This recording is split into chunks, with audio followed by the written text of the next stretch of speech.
শীতের দিন মানেই সকালে কুয়াশা কোনোদিন থাকে অথবা কোনোদিন রোদ থাকে। যেমন কালকে ছিল অনেক কুয়াশা কিন্তু আজকে রোদ। সকালে উঠে দিয়ে হালকা রোদ আছে। হ্যালো এভরিওয়ান, আসসালামু আলাইকুম। চলে আসলাম আপনাদের মাঝে নতুন আরেকটি ভিডিও নিয়ে। সকালে ঘরদোর ঝাড়ু দিয়ে যখন বাহিরে রান্নাঘরে যেতেছিলাম তখনই ভাবলাম যে না, কিছুদিন আগে আপনাদের ভাইয়া যখন ছিল তখন এই লাল শাক আর ডেঙ্গাগুলো লাগাইছিল আপনাদের ভাইয়া এবং আমার শ্বশুর। এই যে দেখেন মাশাআল্লাহ কত সুন্দর হয়ে উঠছে। কিন্তু একটাই সমস্যা, একদিক দা অনেকগুলো উঠছে, আরেক দিক দা উঠেই নাই।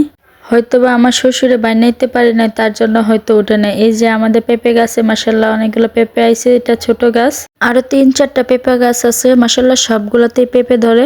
আর এদিক দিয়ে আমার বড় যা রান্না বসিয়ে দিল, আজকে ভাত রান্না করবে আর নতুন কিছু ট্রাই করবে। ইউটিউবে রেসিপি দেখেছিল বেগুন দিয়ে টমেটো দিয়ে ভর্তা নাকি বানাই, তার জন্য আজকে উনি বেগুন দিয়ে টমেটো দিয়ে ভর্তা বানাবে। আর আমরা এদিক দিয়ে রুটি বানালাম আর ভাজি করলাম।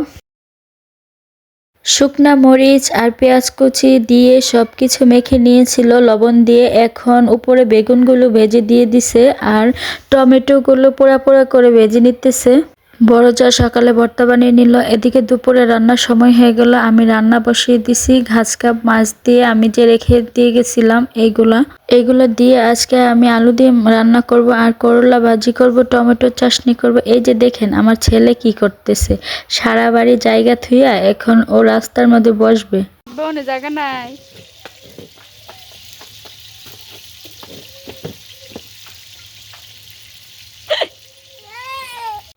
অবশেষে আমার রান্না শেষ হয়ে গেল। এই যে দেখেন আলু দিয়ে ঘাস কাপ মাছ দিয়ে রান্না করলাম। এটা হলো টমেটো চাটনি। আমার শাশুড়ি মা অনেক পছন্দ করে এই টমেটো চাটনি। আমি এতটা পছন্দ করি না, কারণ আমি টক খেতে পারি না বাদ দিয়ে।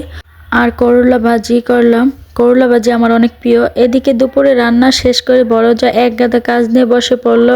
আমার শাশুড়ি পুরানা শোকেসের মধ্যে আমার বড় যা ডেক পাতিল পুতিল রাখে আর কি, এটার মধ্যে তেলা চূড়া অনেকগুলো হয়ে গেছে, তার জন্য ওনার ডেকগুলো অনেক নষ্ট হয়ে যাচ্ছে। তার জন্য উনি ধুয়ে বাচ্চাদের হাতে দিয়েছে, বাচ্চারা নিয়ে এইগুলা ছড়িয়ে দিতেছে।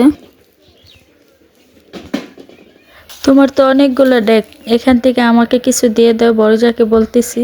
যাই হোক, বড় যার সাথে দুষ্টামি করে এসে দেখে আমার ছেলে বায়না ধরছে ও দাদার সাথে মসজিদে যাবে। ওর দাদা নামাজে গেছে, তার জন্য ও টুপি পাঞ্জাবি পাজামা পরে রেডি হয়ে গেছে। ওর টুপিটা খুঁজে পাচ্ছি না, তার জন্য ও ওর দাদার টুপি পরে বসে আছে। ও দৌড়ে এসে ওর দাদাকে বিশ্রাইতেছে, ওর দাদাকে তো আর খুঁজে পাচ্ছে না। এদিকে আমার শ্বশুর আব্বা আমার ছেলেকে শান্ত করার জন্য ওকে বলতেছি তোমার কেমন ছবি তুলি, তুমি দাঁড়াও। আসল কথা, আমার ছেলেকে কেমন লাগছে সবাই অবশ্যই কমেন্ট করে জানাবেন এবং মাশাআল্লাহ বলতে ভুলবেন না। খাওয়া দাওয়া শেষ হতে না হতে মেয়ে বায়না ধরলো, মেয়ে নাকি আচার খাবে। আজকে আচারটা একটু গরম করছিলাম, ফ্রিজে রেখে দিছিলাম, আজকে একটু গরম করছি সবাই মিলে খাবো, তার জন্য মেয়ে বাটি নিয়ে এসে খাজ।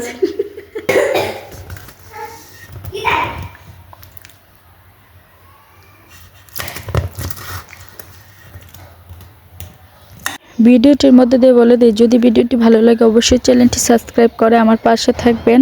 এদিকে আমি আমার মেয়েকে জলপাইয়ের আচার দিয়ে দিলাম।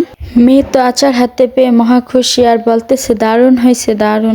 সন্ধ্যাবেলা বসেছিলাম আমার বড় জায়ের ঘরে, এমনিতেই ডাক পড়ে আসলো। আমাদের হাতে একটা পলিথিন ধরিয়ে দিল আমার বাসরে। এখন নিয়ে যাই দেখি এটার মধ্যে কি আছে। মাঝে মধ্যে এরকম সারপ্রাইজ পেতে ভালোই লাগে। এদিকে আমার বাসুরের ছেলে আমাকে বলতেছে আমাদেরকে দেখালে ভাইরাল, বুঝছেন। এই যে এখন আমি এগুলা খুলতেছি, আনবক্সিং করে দেখতেছি এগুলার মধ্যে কি আছে। এটার মধ্যে ছিল রানরুটি আর হলো মুরগিগুলা চাপও না আবার পোড়া মুরগিও না, এই যে মুরগি বোনা করেল আর কি, এগুলা দিয়ে এখন রুটি দিয়ে খাবো সবাই। আমার কাছে এসব থেকে পোড়া মুরগি এবং এটা থেকে চাপটা অনেক বেশি ভালো লাগে। আমার মেয়ে তো মহা খুশি, ও তো আবার এসব পছন্দ করে অনেক। এদিকে আমার বাসুরের ছেলে নিয়ে আসলো বাইক ঘরের ভিতরে। যাই হোক, এখন আমরা খাবো। ভিডিওটি এই পর্যন্ত, যদি ভালো লাগে অবশ্যই চ্যানেলটি সাবস্ক্রাইব করে আমার পাশে থাকবেন। আল্লাহ হাফেজ।